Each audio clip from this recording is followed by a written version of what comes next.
Cette année, Ubisoft n'offre pas un jeu, mais bien deux jeux de la franchise Assassin's Creed.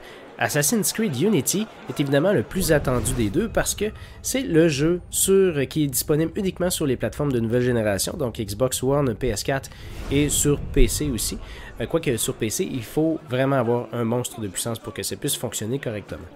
L'histoire est assez simple. Vous incarnez un personnage qui s'appelle Arnaud, Victor Dorian. Arnaud est un jeune garçon qui va avec une affaire avec son père et puis lorsqu'il revient d'une petite escapade avec une petite fille qu'il a rencontrée sur place, son père a été assassiné, son père est mort sur le plancher. Et puis le père de cette même petite fille-là avec qui il a fait son escapade décide d'adopter Arnaud. Ce monsieur-là s'appelle Monsieur Dalasser. Et Monsieur Dalasser a été quand même bon avec Arnaud, même que lorsqu'il est plus vieux, Arnaud accumule les mauvais coups et les mauvaises passes.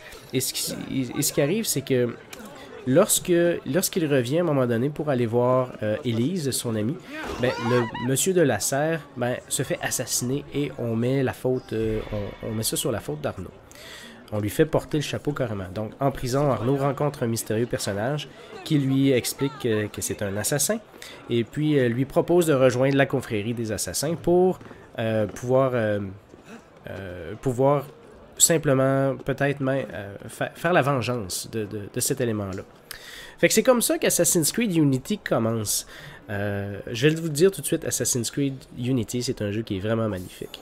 Lorsqu'on voit à l'écran les effets lumineux et la ville, on voit les images de la ville justement, et du jeu comme tel, c'est grand, c'est grandiose, c'est magnifique, il y a du monde partout, c'est super vivant. Assassin's Creed a jamais été aussi grand, aussi élaboré, aussi beau, aussi bien rendu, le personnage, la modélisation des personnages, tout est vraiment magnifique. Ça, malheureusement, ça se fait au prix d'un coût, qui est le coût de la performance du jeu. Donc, on a certains ralentissements lorsqu'on joue à ce jeu-là. Et puis, sur certaines plateformes, c'était pire que d'autres. Exemple, sur PS4, il y avait encore plus de bugs, là, où est-ce qu'il faut avoir des trucs étranges. Honnêtement, dans ma partie à moi, je n'ai jamais rencontré autant de difficultés que ça. Ça s'est toujours bien passé. Déjà, à l'heure où est-ce que je fais cette critique vidéo pour vous, il y a un patch pour PS4 et PC qui est disponible, qui corrige une grande partie des bugs. Donc, c'est déjà résolu. Ubisoft a été vraiment très réactif à répondre aux attentes des joueurs.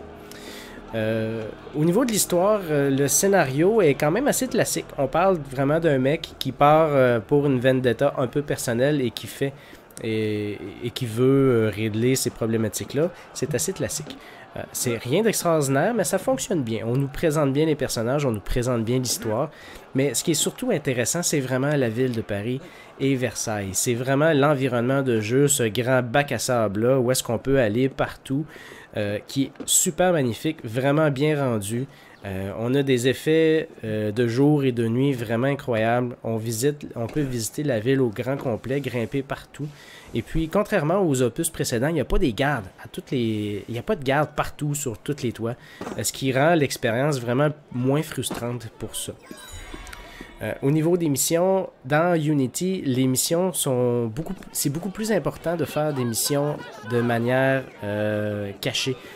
On ne peut pas rentrer dans le tas comme dans certains. Le combat, même si on développe certaines habiletés, le combat est important, mais c'est encore plus important d'y aller avec la méthode furtivité.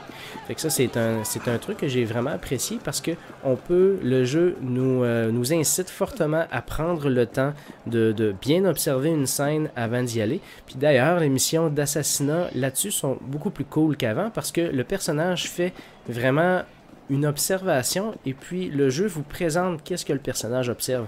Ensuite, ça donne des trucs aux joueurs pour qu'ils puissent vraiment aller faire certains objectifs supplémentaires, mais qui vont l'aider. C'est pas juste faire des objectifs pour faire des objectifs, c'est que ça donne des trucs pour le joueur pour qu'il puisse progresser. Ça, c'est un truc que j'ai grandement apprécié. Au niveau de la jouabilité, on a changé un tout petit peu le système de combat. Donc, c'est encore le bouton X pour attaquer. Mais maintenant, pour bloquer, c'est le bouton B, contrairement à auparavant, c'était le bouton Y. À moins que je me trompe. Mais de toute façon, c'est pas super important. Et un truc qui a changé, qui a été amélioré, c'est au niveau du parcours, comme je suis en train de faire là, justement, à l'écran. C'est que le parcours, maintenant, Le personnage, quand on court, évidemment, c'est comme avant, il saute sur les éléments les plus proches, mais on peut dicter, savoir si on préfère un élément plus haut ou plus bas en maintenant le bouton A ou le bouton B en courant. Donc, si je maintiens le bouton A, le personnage va chercher à grimper sur les éléments. Si je tiens le bouton B en courant, le personnage va plutôt descendre les éléments. Donc, ce que ça implique, c'est que ça donne un peu plus de contrôle. C'est un contrôle qui est subtil, mais ça donne un peu plus de contrôle pour le personnage, pour lui permettre pour permettre au personnage justement d'aller vraiment à des endroits plus précis. Ça, c'est le fun. Ça n'enlève pas le fait que dans Unity, on a encore des chaises, des tables, des clôtures où est-ce que le personnage parfois va rester accroché parce qu'il va avoir grimpé dessus puis que ça ne nous tentait pas nécessairement. Ça, c'est quelque chose qui est quand même très difficile à contrôler dans un open world qui est aussi grand, qui est aussi vaste. Et puis, c'est évidemment un défaut, mais c'est pas si pire que ça. Honnêtement, pour Unity, son engin de parcours est supérieur que ce qu'on avait auparavant. Dans d'autres nouveautés, là, le multijoueur classique a été remplacé par un multijoueur coopératif. Le coop est vraiment plus amusant que le multijoueur classique. Moi, j'ai vraiment aimé faire des missions avec des amis directement. Les missions sont complètement conçues pour faire du coop. C'est pas les missions qui sont incluses dans le solo. Donc, la partie solo est entièrement séparée de la mission coop. Mais on peut inviter quand même des joueurs dans notre monde ouvert complet, puis faire des trucs supplémentaires avec eux, ce qui est un autre aspect intéressant. Fait, avec tout ça, lorsqu'on met tout ça de bout en bout, Assassin's Creed Unity, c'est vraiment mon jeu préféré de la franchise. J'aurais aimé qu'il soit un peu plus stable à son lancement, puis qu'on aurait eu une meilleure fluidité, mais compte tenu que c'est l'univers le plus grand, le plus vaste et le plus détaillé que la franchise nous a jamais offert, et à ça on rajoute une quantité incroyable de personnages à l'écran. Donc, quand on met tout ça en perspective, je pense que Unity est vraiment un jeu qui est supérieur à ses prédécesseurs et qui prend le meilleur de tout ça, qui enlève certains trucs qui étaient frustrants, comme les gardes sur les toits. Et puis, on a des heures et des heures de plaisir à découvrir cet univers-là. Assassin's Creed Unity mérite un 8.5 sur 10.